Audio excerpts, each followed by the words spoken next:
Hey everybody, Bryan, Zane here. I'm joined by J Biggs. Get that microphone out of your pants, Jay. We are here in the fabulous, exotic Salt Lake City Airport. We are in transition. We're on our way to New York City for Wrestlemania. Talking to the mic, Mr. Biggs. Right. And so we are going to give you our predictions of Wrestlemania as we wait for our flight to leave. And we're going to start off with a Women's Battle Royal.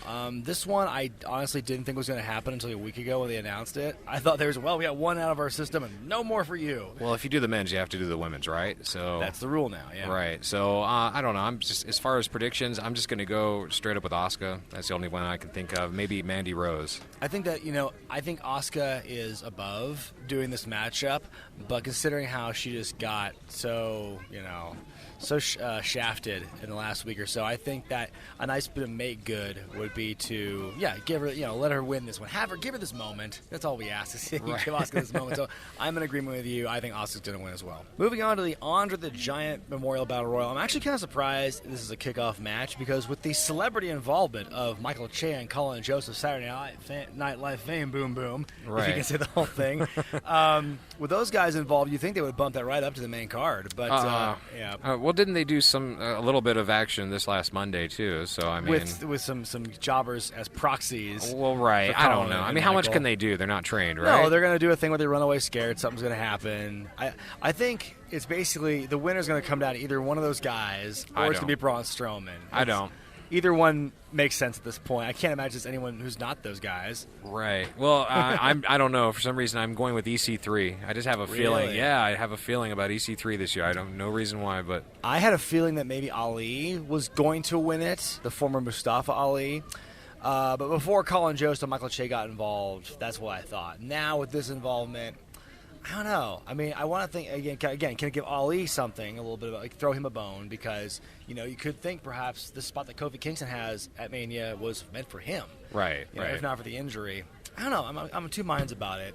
Yeah, I'm gonna say fuck. I say Ali wins. I think he's still going to win this one. Have a little guy win the Andre the Giant Battle Royal. That's a nice, feel good kind of moment. Right. No, absolutely. I think for him it would be a good cherry on top. Moving on to our area of expertise, Jay, the Cruiserweight division. Always 205 Live. Yeah. It's Buddy Murphy defending against Tony Nese.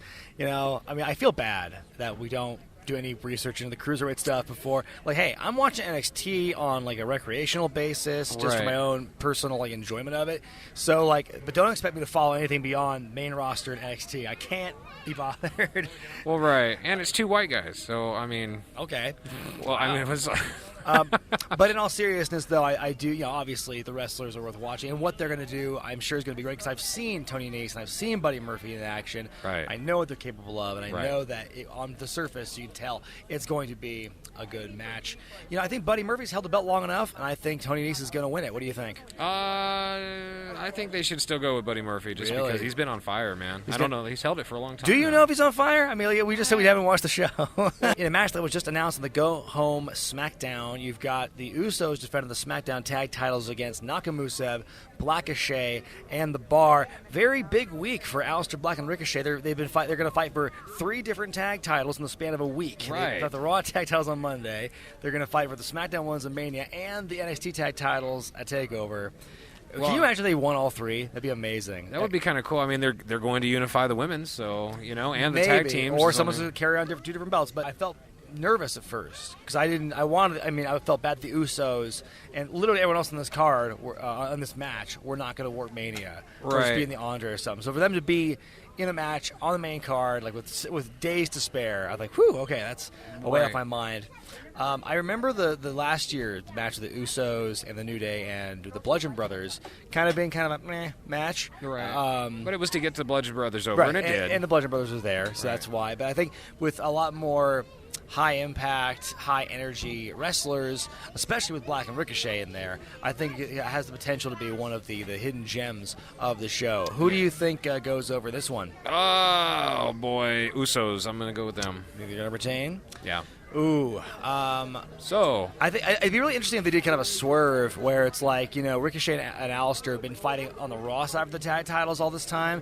They're fighting for the NXT, and if they lose at TakeOver and a big twist, they suddenly win the SmackDown tag titles. Some weird swerve you didn't see coming. Yeah. I wouldn't put it past them to do that. That being said, I probably am in agreement with you and think the Usos will retain. Yeah. Oh, man, it's the Internet's favorite match, Biggs. Oh, yeah. It's Kurt Angle's farewell match against Baron Corbin Blue. Everyone's got different opinions for this match type, and the prevailing fantasy booking is that Kurt's going to make Baron tap out like 30 seconds. John Cena's going to come out, and they're finally going to have that match that we all wanted. Right. You know, which, admittedly, I think would be a better match on paper than against Corbin. But I think that, I think it's, I don't know, if they don't just do a squash match, if it is a squash match, you might as well just, cut Baron Corbin's nuts off in front of everybody, in front of over 80,000 people in MetLife. Right. I don't think it's going to be Cena. That's my opinion, though. I think Cena, and we're not even going to talk about this. My thought, and I'm just going to throw this out there, is that Cena and Undertaker are going to have some sort of another interaction with Elias. I know that sounds crazy, but that's just a thought. Okay, that's a bold prediction. We'll see if that happens. Right. So assuming that we don't get an audible Cena, I do think Baron Corbin's going to win this matchup. And, as much as it will pain us to see it, I just think that's what's going to happen. What do you think? Oh, man, I don't know. I think we're going to get the ankle lock and a tap out. I don't know if it's going to be 30 seconds or not, but that's just going to be my prediction. Is that we'll see Kurt Angle go out with a win. A match I've gotten increasingly excited about in the last few weeks is this Falls Count Anywhere match with The Miz and Shane McMahon. I think it was a pretty smart decision to move it to a Falls Count Anywhere because it's one of those things that it caters more to Shane's style, where you can go out the ring and do the crazy stuff. And what we saw on SmackDown, I think, is if that's any indication of what we will see in this match, where they go out of the ring, out of the arena, do some crazy stuff, I think that'd be fun. I mean, it might be kind of like a Goldust Piper. I don't think I've ever actually. Now that I think about it, I've never actually been live at a show where a match or a fight has happened backstage. You just have to sit and watch the monitor the whole time. Right. I've never had that experience before. I can imagine it's kind of boring, but I'm really curious to have that experience at WrestleMania. That'd be really interesting. What do you think? I mean, how have you thought about this build so far, going to this point? I think just my personal opinion is it should have been reversed. I think Miz should have been the heel and Shane should have been the face. That's just my opinion. Because all the other McMahons are heels right now, too. I mean, well, I don't know. Stephanie's kind of, she's playing April Fool's jokes now, so she's kind of cool. But no, I don't know. I just think it should have been the other way around. And Bruce Pritchard being back, I know that's you, dude. I know that is you in the outfit undercover as the Miz's father. So don't try to play us. We know that's you, dude. That's why you were brought back. So, Biggs, who do you think's going to win this match?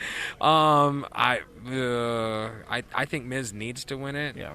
That's just my opinion. I agree. I mean, Shane winning does nothing, and now that Shane actually has got some goodwill and the fans are actually behind him as a babyface, now that he's a convincing babyface that people can get behind, as opposed to the last time they tried doing that, I think that he could definitely use this win. Shane does not need the win. Women's tag team titles will be defended in a four-way match. Kind of a pattern going on here. Sasha Banks and Bayley defending against Nia Jax, Tamina, Beth Phoenix, and Natalya, and the Double Iconics, the Lone SmackDown team. The Lone SmackDown teams in general, not just in this match. I think they're the only real qualified women's tag team on SmackDown right now. Right. I don't know. I mean, just my opinion. I think Bayley and Sasha are kind of the stars of this match as far as the workers, know. But I just have a feeling. The Iconics are going to win it.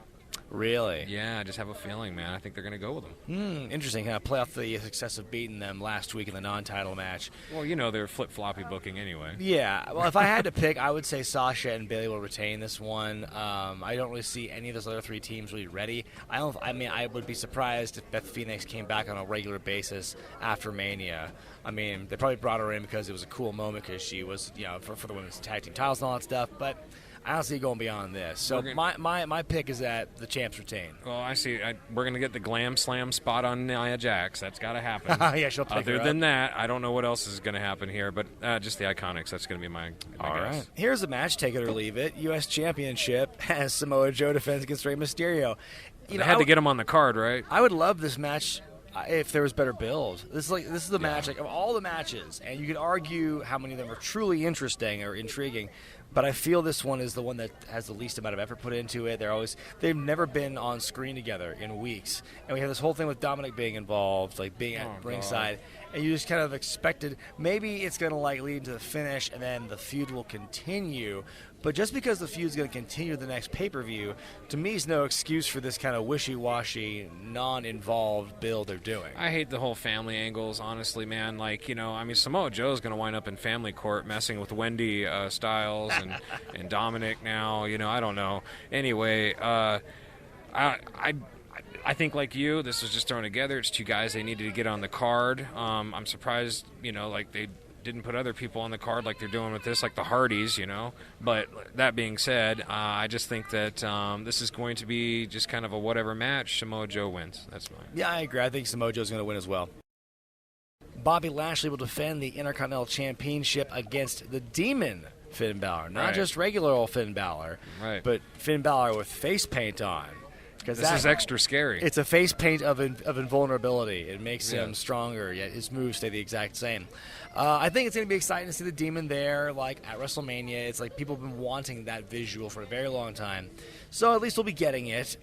Is it against an ideal opponent in Bobby Lashley? I don't know. That's to be debated, but I think it'll still be a good match. I'm with you. I hope it's dark when they have the match so that we get the full effect of the whole Demon lighting and all that kind of stuff. So I think I'm hoping for the worst case scenario to be like the Bray Wyatt entrance, Undertaker entrance for 31, when it was like dusk and it looked kind of cool, but it could have been better. Right. What do you think this match is going to be like? Like the other 15 matches they've had in the last, I'm kind of perplexed by this match, honestly. I think they could have done a little bit more with different people in the Intercontinental Championship. Yeah. I'm very surprised that this has gone back and forth. Is Leo Rush? What do you think about Leo Rush getting involved in this? I wish he got to be more like of a character. He's so muted now than when he first debuted. They really reined him in. But I would love to see some more. I'm sure we'll get some involvement from him. I think that with the Demon, I can't imagine the Demon losing at WrestleMania. That would just cause riots. So I think Finn's going to win here and win back the IC title. Absolutely. I think that's the moment. Time for some no holds barred. Triple H is not defending the honor of his brother, but rather his father figure, Ric Flair. That's right. Yeah. But Triple H definitely intends to rip him on Batista, on Drax the Destroyer, in this no holds barred match. Right.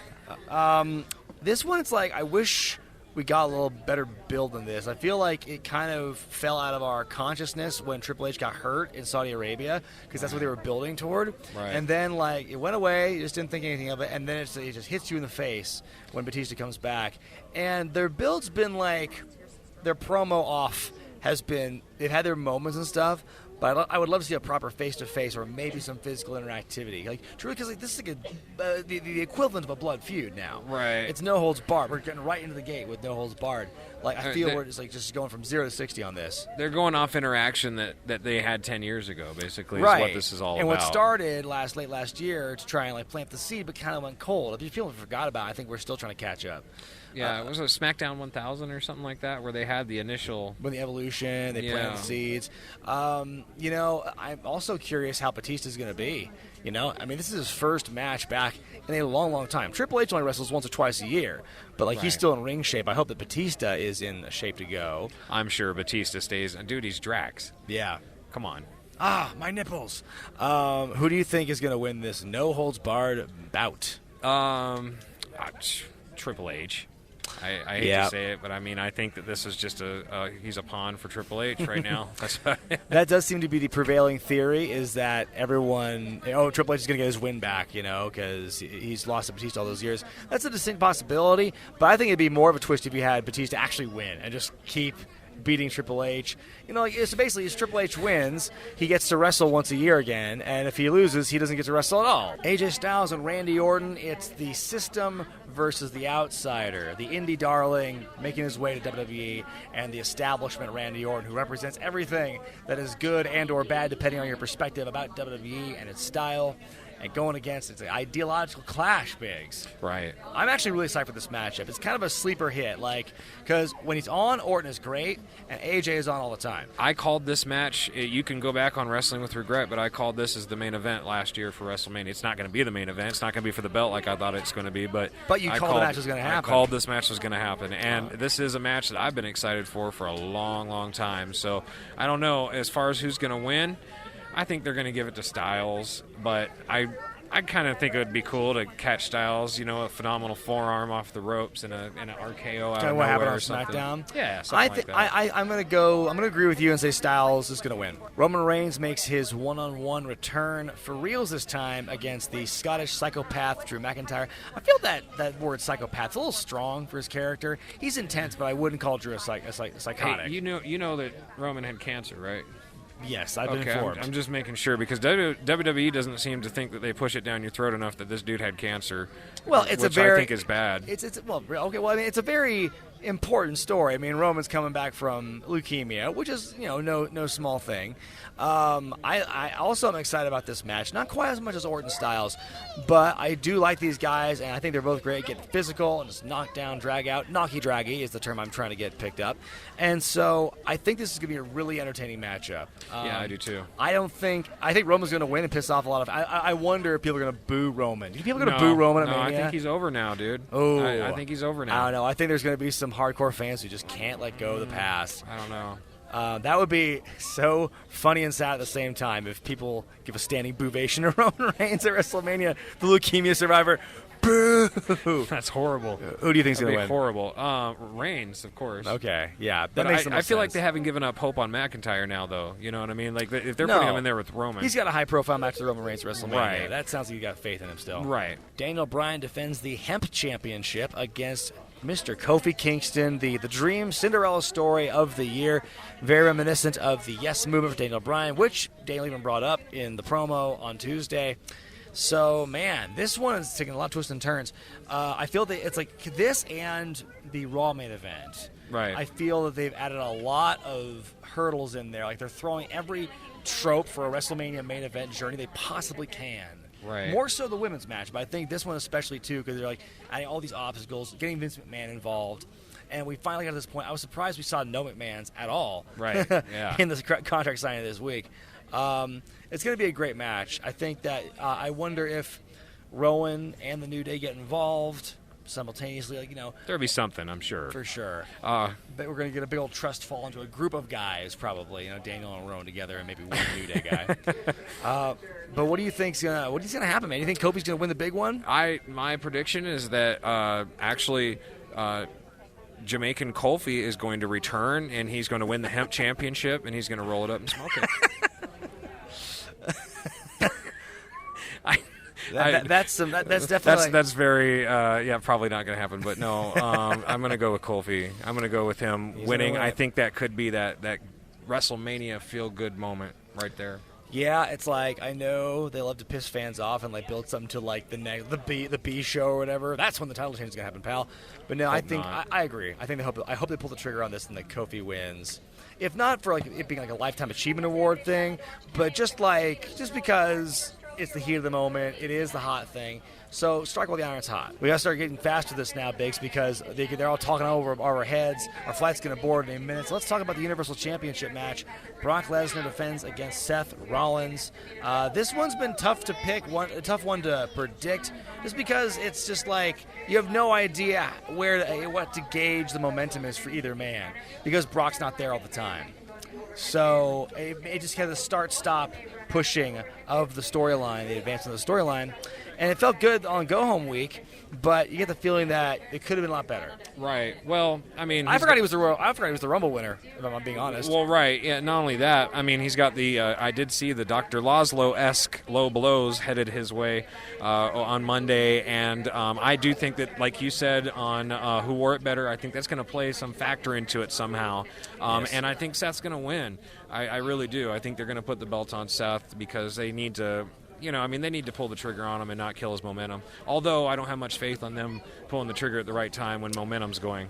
I can't imagine all three Cinderella stories happen on one show. They usually, when they give you something good, they got to give you something bad, too. I think Seth's going to lose and Brock's going to retain again, and we'll be without hope for another several months. Wow. I hope not. Maybe. Finally now, it's the main event. Winner will take most. Is that right? No, they're taking all. It's both women's championships are on the line. Ronda Rousey, the Raw champion, Charlotte, the SmackDown champion, and poor old street urchin Becky Lynch wanting her piece of oatmeal, her piece of gruel in this triple threat match. It's like she came in on the third class of the Titanic or something. I mean, I feel bad for her. Yeah, so she's definitely like representing the common man, if you will. Right. I'm excited for this match. Like, the build has been a rocky road as of late. I wonder if they're even going to even mention what happened at TLC, which set off this entire storyline, but has since gone in so many confusing twists and turns that the narrative is completely gone. Right, absolutely. Yeah, I don't. There is a lot thrown into this. It's almost too much. Like I said, they're throwing all these different main event tropes. And did you hear Renee Young on commentary on Monday night? She said, as if we need another swerve on this. I mean, that was one of her own lines. This match. Yeah, it's like, boy, that's definitely Vince getting in her ear, you think? I think, I loved what I saw Becky and Charlotte do last year at Evolution and at Hell in a Cell. I think, they can only improve from there. And with Ronda Rousey in there, kind of the wild card, I think it could be really captivating. And what we saw, I love the build. I mean, I don't want to go into the details of what happened on Monday with the cops and everything. Oh, God. Go watch Who Wore It Better if you want my take on that. But I think that was a great kind of way to end the thing. And build into momentum leading into the actual match itself. So who do you got, Biggs? Who do you think's winning this one? Man, I feel like it's got to be Becky.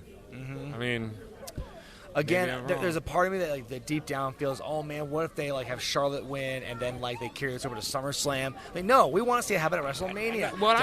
It's called WrestleMania, not SummerSnan. Well, I'm actually what I'm curious to see is this like the Benoit Angle Jericho match where there's one falls one belt, one falls the next belt, or is it both falls? But that'd be cool if they brought that back. I don't think that would be too confusing. It'd be kind of cool to have one fall for one title. Well, that's what I'm saying. You could have two people go over in the match. If Ronda's really on her way out, then they really should put over Charlotte for SmackDown or vice versa or whatever. So you say Becky?